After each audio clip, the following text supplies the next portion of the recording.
দাঁড়ান তারপরে দেখেন। একটা দুইটা তিনটা চারটা। আসসালামু আলাইকুম বন্ধুরা, এই যে আজকে একজোড়া ডেলিভারি, আসলে কোনগুলো ডেলিভারি দেবো আপনাদেরকে একটু দেখাই। এখানে আছে, একটু লাইট দেখাই, এখানে আছে ওই যে ঘনবাজির জাগদোয়াজ নরটা, আর ওর সাথে আর একটা ঘনবাজির মাদি দিয়েছি। মাদিটারও খুব ভালো বাজি। এই জোড়াটা যাবে ঢাকাতে এক ভাইয়ের কাছে। আসলে নটটা আপনারা জানেন ভালো বাজি, অনেকেই বাজি বেশ কয়েকবার দেখছেন, আমি রুমের মধ্যে বাজি দেখাইছি। এটা হচ্ছে মহসিন চাচার বাড়ির সেই জাগদোয়াজ নটটা। মাশাআল্লাহ খুবই সুন্দর আর ফুল মাস্তিতে আছে কবুতরটা। এই যে যার সাথে নিয়ে এসে জোড়া দিয়েছি, এটা কবুতর জোড়া আমার কাছে বেশ কয়েকদিন ছিল। ভাই আসলে যে ভাই নিয়েছে ডেলিভারি নিতে বেশ কয়েকদিন সময় লাগাইছে, দিয়ে আমি নর্মাদি নিয়ে এসে একসাথে রাখছিলাম। পরে এরা জোড়া নিয়ে নিয়েছে, জোড়া নিয়ে হয়তো অল্প কিছু দিনের মধ্যে 10-15 দিনের মধ্যে হয়তো ডিম দিতে পারে। ঠিক আছে, এই হচ্ছে নটটা। আর এই মাদিটা যদি একটু দেখে আপনাদেরকে, এই মাদিটা দুইটাই হচ্ছে এক জোড়া, প্রচুর ঘন বাজি হয়েছে।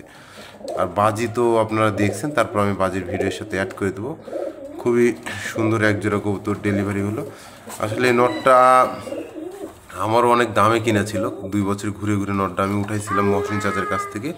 পরে আমিও মোটামুটি দামে সেল করছি কবুতরটা। ঠিক আছে, কারণ আসলে এরকম বাজির কবুতর আসলে খুব কম হয়, খুব কম হয় বললে ভুল হবে, পাওয়া যায়, তবে মিলানো খুব মুশকিল। আর এই নরের এক জোড়া বাচ্চা আমি আমার কাছে রাখছি, দেখেন ফুল মাস্তিতে আছে। ডাকও খুব সুন্দর। এই যে আমার রুমের মধ্যে ছেড়ে দিলে পরে সারা দিন এই রুমের মধ্যে এখানে ওখানে ডাকে বেড়ায়, আর হচ্ছে উঠতে নামতে মনে করেন এক জায়গা থেকে আরেক জায়গায় যাতে লাগে মনে করেন বাজি করে।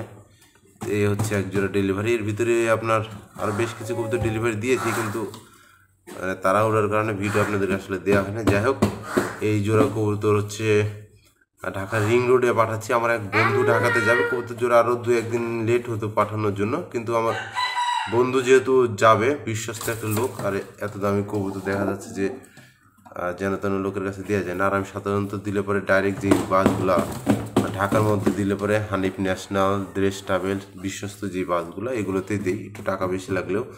তো যাই হোক, আমার বন্ধু যেহেতু ঢাকায় যাচ্ছে, ওনার কাছে এই কবুতরগুলা দিয়ে দেবো। আশা করি যে কোনো সমস্যা হবে না, ভাই যত্ন সহকারে কবুতরগুলো পাবে। এই ভিডিওতে আমি এই নরের বাজি এবং মাদির বাজি অ্যাড করে দেওয়ার চেষ্টা করবো। যারা দেখেননি তারা আরেকবার দেখবেন, খুবই ভালো বাজি। আর এই কবুতরটা বেশি আমার কাছে অনেক দিন ছিল, তো রুমের মধ্যে আসলে খুব একটা কম খাচ্ছে। আর আমি শুধু চাউল খাওয়াচ্ছি, কিন্তু এটা গম টম কিছুদিন খাওয়ায় কবুতরটাকে আর একটু এর ফিটনেসটা ফিরাই নিয়ে আসতে হবে, তাহলে বাজি আরও মনে করেন অনেক ভালো বাজি পাওয়া যাবে। ঠিক আছে, কারণ বাচ্চা ছিল তো কবুতরটার, বাচ্চা থাকাকালীন অবস্থাতে আমি নিয়ে আসছিলাম, এই কারণে একটু দুর্বল ছিল। আবার আমার বাড়িতে আসে মানে আটকা পরিবেশে, আবদ্ধ পরিবেশে, এই কারণে আরেকটু খাওয়া দাওয়া একটু অনীহা বা একটু কম খাচ্ছে, যে কারণে কবুতরটা একটু হালকা একটু দুর্বল আছে। অল্প কয়েকদিন হতে ওকে একটু ভালো খাবারটাও দিলে সে ফিট হয়ে যাবে, বাজির পরিমাণটা আরও অনেক ভালো বাড়বে। তো ঠিক আছে, সকলে ভালো থাকবেন, সুস্থ থাকবেন, প্রত্যাশায় আজকের ভিডিওটা এখানে শেষ করতে যাচ্ছি। আসসালামু আলাইকুম। একটা দুটা তিনটা চারটা পাঁচটা ছয়টা